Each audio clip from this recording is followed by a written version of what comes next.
Hi guys, and welcome back to my channel. My name is Rachel Tintle and I am the Creative Siren. This week we are working on something that's really beautiful. I am so excited about it. I'm going to be completely transparent with you guys and let you know that I actually kind of came up with this design as I was filming. So I'm so excited with how it turned out. But this week we are doing this honey jar. Like I said, I totally came up with it while I was filming. All I knew is that I wanted to do this split with the honeycomb and then the rest just kind of like flew out. So I'm really happy with how it turned out. I hope that you guys will love it too and will follow along with me doing this. Just for future reference, just like we did with the other mason jar and these polymer clay flowers, I only walk you through one of them because otherwise it would get really repetitive for me to have to walk you through all of them. So just pay attention to that part. And then the bee here, I don't walk you through that one at all during this tutorial, but you can find the tutorial for the bee in my honey jar or my honey pot tumbler tutorial, and that one shows up around 11 minutes. So for those of you that want to add a bee. But other than that, I hope you guys love this one, and let's go ahead and just jump right in.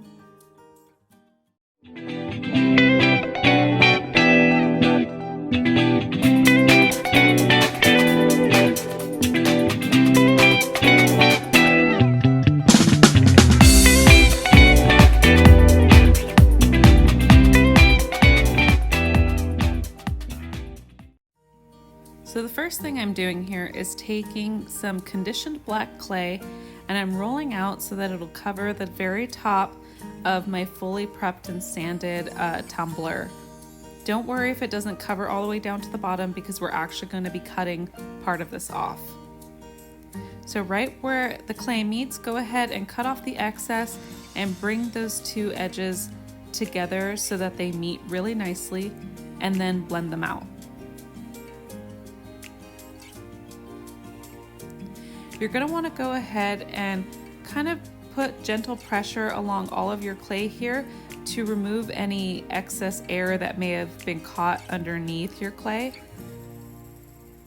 And then go ahead and start trimming the very top of your cup.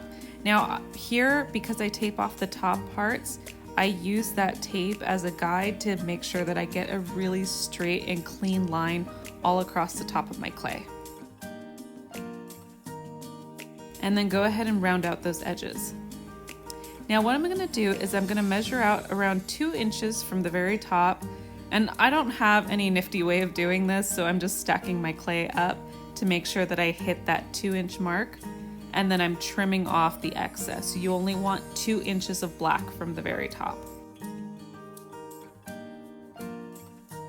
Now clean up those edges a little bit, but you'll want to make sure that that middle edge is sharp. You don't want to round that out because we're going to use that when we add the second half. But you can go ahead and round out those edges at the very top, and then again push out any air that may have been trapped underneath. And then go ahead from here and bake your cup. This is really important because you don't want to mess up your black later as we start adding the honeycomb bits. Now we're going to do the same thing with our gold here that we did with the black.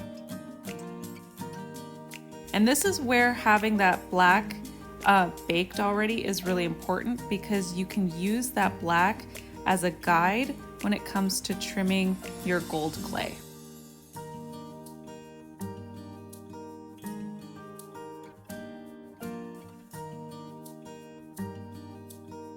And be gentle here because if you do happen, like if your blade slips and goes onto the black clay, like I did here, you'll see a little bit of a scratch mark. We can hide that later, but if it goes too deep, you won't be able to hide that. And then be sure you're pushing those edges so the gold edge is pushed into the black edge right there so that it looks really cohesive and really seamless.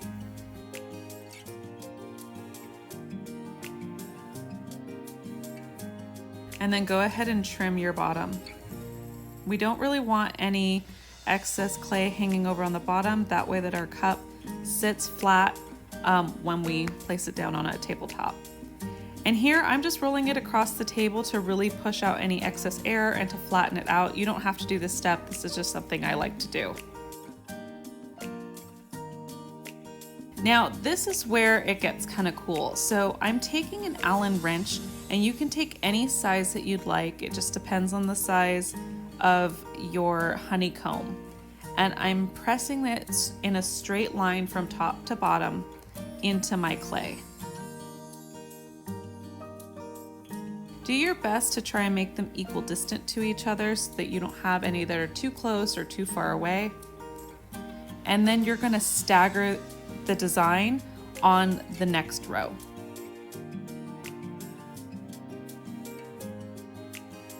And just continue that for the entire bottom of your cup.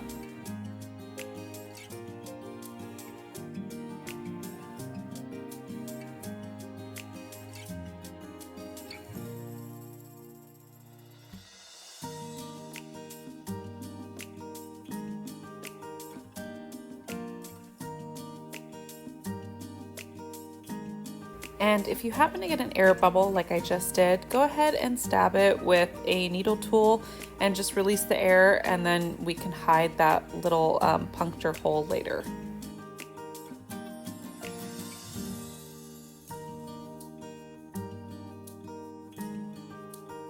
Once you finish adding all of your honeycomb designs, go ahead and take your hobby knife and trim again the very bottom, because using that Allen wrench to make that design will push more clay towards the end, and you really don't want all of that excess hanging over. And then if you want to, right about this point, I go in and I round out my edges, and then I also clean up the very bottoms with a little bit of rubbing alcohol on the tips of my finger. Now, if you find that the tips of your finger are just not cleaning it up as nice, you can always go in with a little bit of a cotton ball and clean the rest of that up.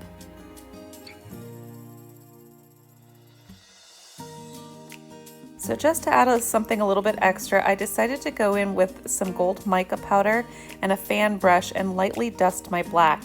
Now, because our black is already baked, you'll notice that it barely sticks onto the clay, but that's okay because we don't really want it fully gold. We want it like just a light shimmer. After that, we're gonna go ahead and bake our cup for the second time because we don't want to ruin our honeycombs as we add our flowers. And be sure you don't move forward until your cup is fully cooled. Now, while we are waiting for our cup to fully cool, let's roll out a piece of white clay, and then we're gonna use a blank tumbler and use the top part and use it like a cookie cutter to cut out where we're gonna add our decal, and go ahead and shape that onto that blank tumbler so that we can get a good round shape and round out those edges. Always round out your edges. And then if you need to smooth out the top, or you happen to get a little bit of lint caught into that white, because that white will show everything, go ahead and just lightly, with a little bit of rubbing alcohol on the tips of your fingers, just rub the top of that piece of clay.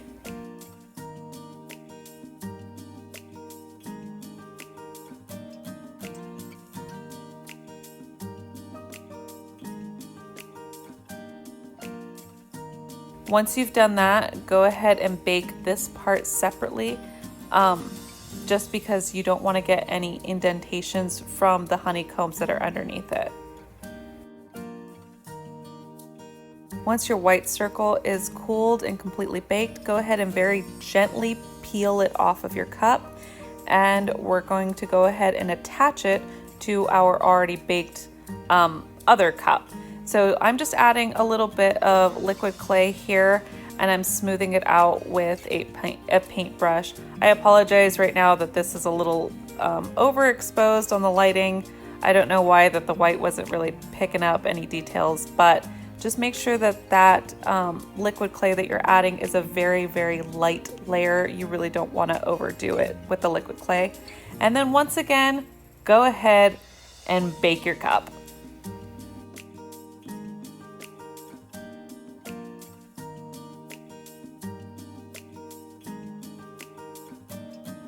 Now this is the part where I'm going to show you how to make your flowers. So we're going to add our flowers kind of intermittently throughout just the honeycomb part. Don't really add any to the black, otherwise it'll be too much. You're going to need just a little bit of white, like this lime green or wasabi green, and then some yellow. So the first thing I'm going to do is I'm going to take my white and I'm going to roll it out into a long rope, but this one's going to be a little bit thick, so maybe about 1/4 of an inch. And then I'm going to do the same thing with my green, but this one's going to be about half the size, so a little bit thinner. And then again with the yellow, again being half the size of the green. Now I'm going to take my hobby knife and I'm actually going to chop little pieces. They're going to end up looking like little marshmallows. With your white, you're going to want to chop the whole strand and try to make them about as equal sized as possible, though if you make them too big, don't worry, because you can always shave it down. Do the same thing with the green. And then again, you're going to do the same thing with the yellow.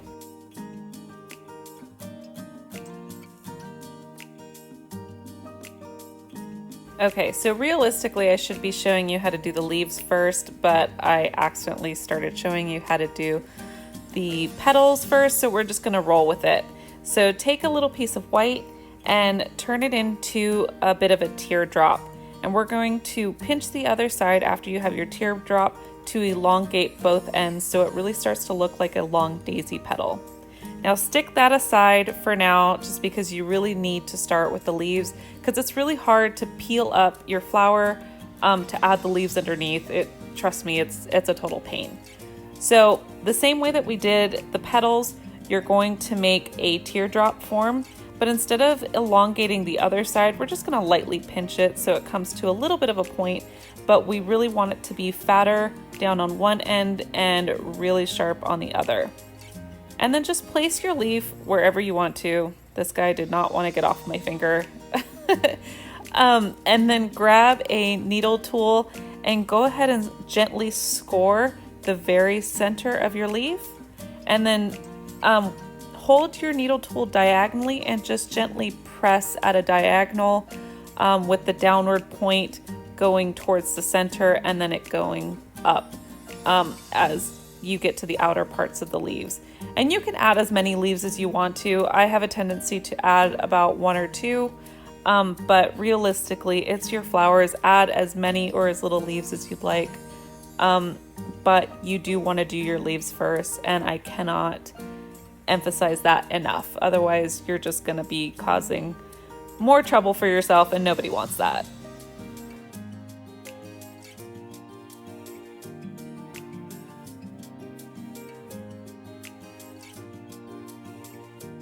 When you have your leaves placed where you want them, go ahead and start adding your petals. I like to add my first petal right over the leaf just so I get an idea of where the leaves are going to sit. And then grab your needle tool and gently put more pressure towards the inside of your petal and lighten the pressure as you go up towards the top. You really don't want that crease line to go all the way to the top. It's just a little indentation. And then continue that all the way around. Now originally I was doing about 7 petals, but I actually found that if you do about anywhere between 8 and 9 petals, it tends to give you a fuller looking daisy, which for me, I personally like that. So I mean, I'll just go around and I'll add as many petals as I need to complete that circle, and it usually is around 8 or 9. Now I found one of my favorite things to do with these daisies is actually to allow some of these petals to hang over and then cut them off so that the design doesn't really go over where the honeycomb is, but it just stops. And for some reason I like the look of that design. If you want to keep yours hanging over, that's fine. Though on the bottom, just be aware that you don't want too much hanging over, otherwise it'll make your cup wobbly when you place it down on a table. But do as you will. I personally like the cut off look.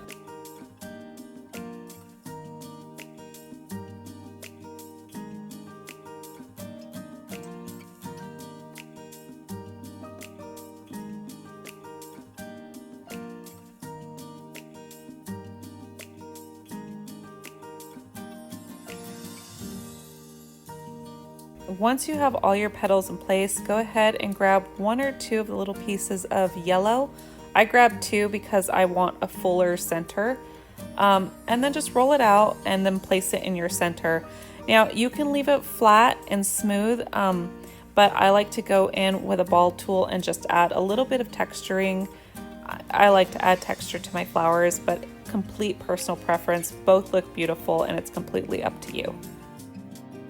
Now continue adding your daisies throughout the honeycomb design, and then just be aware to leave some space here on, for lack of a better term, the corners of your circle, just so that you bring the full design to completely include all aspects of your cup.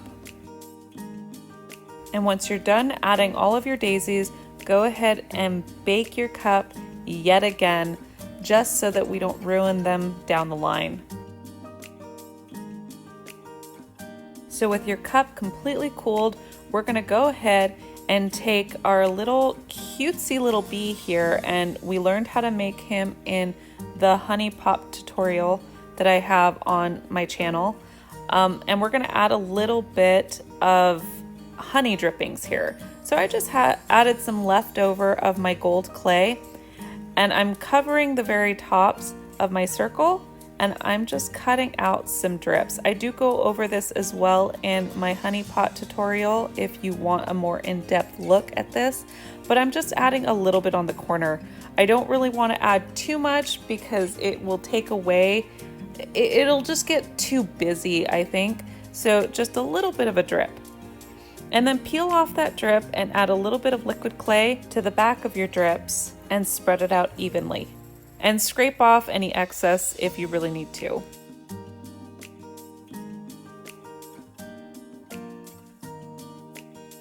And then go ahead and add it to your circle and secure it on there. Start really rounding out your edges at this point, flattening them out, and just making it look like rounded drips. And if it helps, you can go in with a silicone tip tool to help you really smooth out all of those pieces. Also, be aware that at the very tippy top here, you'll want to make sure that you blend your honey so that you don't see any white of that circle.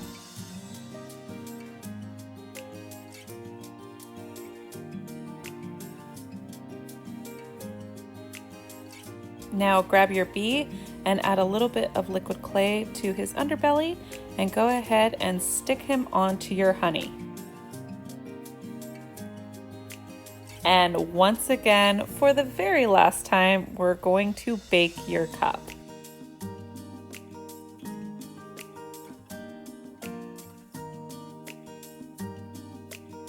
When your cup is completely cooled, you'll want to start painting the underbelly here. I found that the best match to this gold clay here is King's Gold by Apple Barrel. And once you've added a few layers of this King's Gold on here, you can go ahead and start going over it with a regular gold. Now here I'm just using Inca Gold by Folk Art. I used the yellow underneath it first because the Inca Gold doesn't show up too well by itself, so you really want a good base color for it to really pop. And the next step is epoxy. So you'll want to tape off the very top part of your cup so that you don't get any epoxy on that threading, otherwise you won't be able to put the lid on your mason jar. And let's start adding epoxy. So the same way that I do with all of my 3D tumblers is I'm adding a very light layer. Now we're epoxying only because a normal decal will not stick to baked clay, so you really need something for it to stick to. So this is why we are adding just a very thin layer of epoxy right now. Please don't flood it or overdo it, otherwise you're going to lose a lot of your details.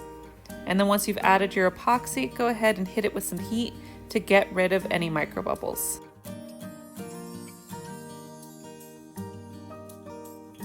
Once your epoxy is fully cured, go ahead and grab your decal. Now this decal here I will add in the description of this video, and we're going to go ahead and place it on our white circle.